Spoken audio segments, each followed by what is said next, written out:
Welcome to The Explainer.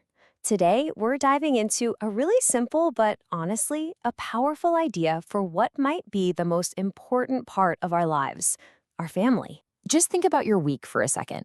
We all schedule so much, right? Work meetings, gym sessions, even our chores are on a list. But what about scheduling time for connection itself? It's a pretty simple question, but wow. The answer can tell us a lot about what's really happening in our homes. So let's get into it. The main problem a lot of families run into isn't that the love isn't there. It's that there's a gap in real, genuine connection. We think we're talking to each other, but are we? Or are we just, checking off the boxes for the day? You know the drill. At the end of the day, what are our go-to questions? Did you study? Where were you? Did you eat? And look, they're necessary, I get it, but to a kid, it can feel like a bit of an interrogation, right? What we all actually crave is something different. We need positive interaction, real back and forth dialogue, a space that's built on joy and trust, not just duty. And here's the thing, this is where the danger lies. When our communication becomes just the list of status updates, we start to drift. It happens so slowly you barely notice. And then one day you realize you're living under the same roof, but you're not even in the same world anymore. That's the disconnect we need to fix. So how do we actually do that? How do we bridge that gap? Well, the source material we're looking at today has this beautifully simple, really elegant solution. It's called the family session. Okay, so let's be super clear on what this is and what it isn't. A family session is a set-aside time once a week that is dedicated only to positive connection. It is not the time to talk about bad grades or discipline or solve problems. Think of it more like a protected, sacred space just for building each other up. This quote really hits the nail on the head. I mean, this is the core principle. The goal is not to tackle problems. You have plenty of other times to do that. This 1 hour, it's sacred.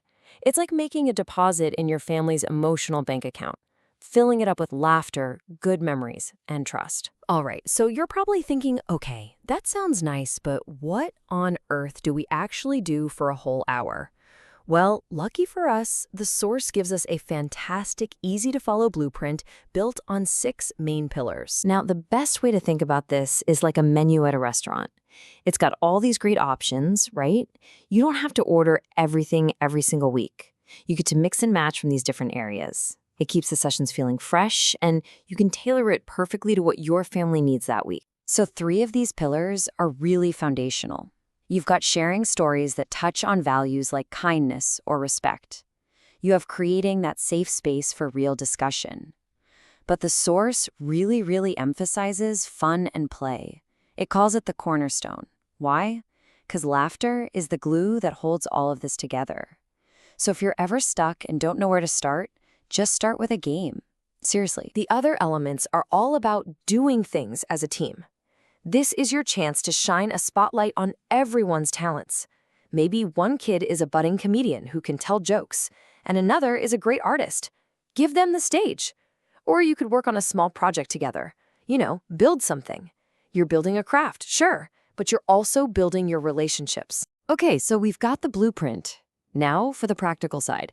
How do you actually get this thing off the ground without it feeling like just another chore on the to-do list? Here are 4 really simple steps for those first few sessions. Step 1, and this is the big one, start with fun. Just make the first couple of meetings all about games and riddles and funny stories. Make it something everyone actually looks forward to. 2, prepare just a little bit ahead of time. 3, always remember the goal. We're aiming for connection, not perfection. And finally, number 4, make sure everybody gets to participate, from your youngest kid to the oldest person in the room. I have to say, I absolutely love this tip from the source. It is so thoughtful. So what if someone can't make it one week? Life happens. Don't make them feel guilty. Instead, you leave a little note or a card in their empty spot that says something like, "We missed you. Our joy isn't complete without you." It's such a small thing, but it sends a huge message. You are essential and you are loved. Which brings us to the big why. Why should we commit to this? What is the actual payoff here? And what's it really going to cost us in our most precious resource? Time. Well, the benefits are pretty huge. You're talking about building way stronger bonds, having genuinely better communication, and boosting everyone's confidence because they finally feel seen and heard for who they are. What you're really doing is creating this cooperative spirit in your home. And, of course, building a whole library of positive memories that will last a lifetime. And for all of that, what's the actual investment? Out of the 168 hours we all get in a week, this practice asks for just 2. 1 hour to prep a little something and 1 hour to actually be together and enjoy it. When you frame it like that, it seems incredibly doable, doesn't it? So let's make this personal for a second. What would your goal be for your very first session? Would it be to maybe break down a little barrier that's come up with your teenager? Or maybe to teach a specific value like kindness? Or, you know what, maybe it's just to get everyone in the same room and hear them all laugh together. There is absolutely no wrong answer here. And that really brings us to the most important takeaway of all. This whole idea, it isn't just another parenting trick or a hack. It's a fundamental shift in perspective. You're not just raising children. You are consciously, intentionally building a bridge of love that is going to span the years.